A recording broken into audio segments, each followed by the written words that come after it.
Hey guys, what's up? In this tutorial we're going to show you how you can blur the background when your meetings on Microsoft Teams. So let us get started. So there are basically two different approaches to this, guys.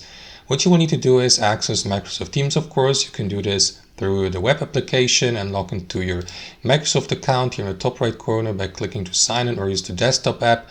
And let me just start a meeting for demonstration purposes. To do that, navigate to the Meetings tab here on the left side, click into Create a Meeting, create a new meeting link just for the sake of this tutorial, just like that. And after that, join your meeting. So that's one way I can do it, because before you start the actual meeting, guys, you'll be redirected to that preview customization of your meeting so that you may enable, for example, that blurred background. If you don't know how to do this, guys, make sure that you follow these instructions. You will need to enable your camera by toggling it on here in the bottom left corner and click into background filters.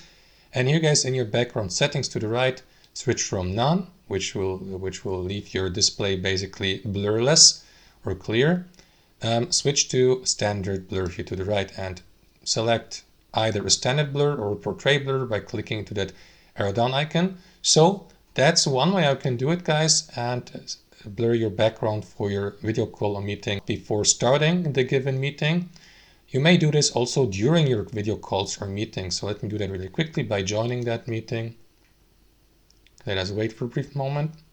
And there you go. So once you're inside your video call or meeting, guys, and let's assume your background isn't blurred, you may enable that blurring easily during the video call by clicking into these three dots here, more actions. And after that, select video effects and settings. And again, simply switch from none to standard blur here within your video settings. So let me do that really quickly. Apply no blurring and also a standard blur here. You may also use a more refined blurring by switching to portrait blur here, apply, and that's how your background will be looking like, as blurred, as a portrait blur. And that's how it works, guys. Thanks for watching and have a wonderful day.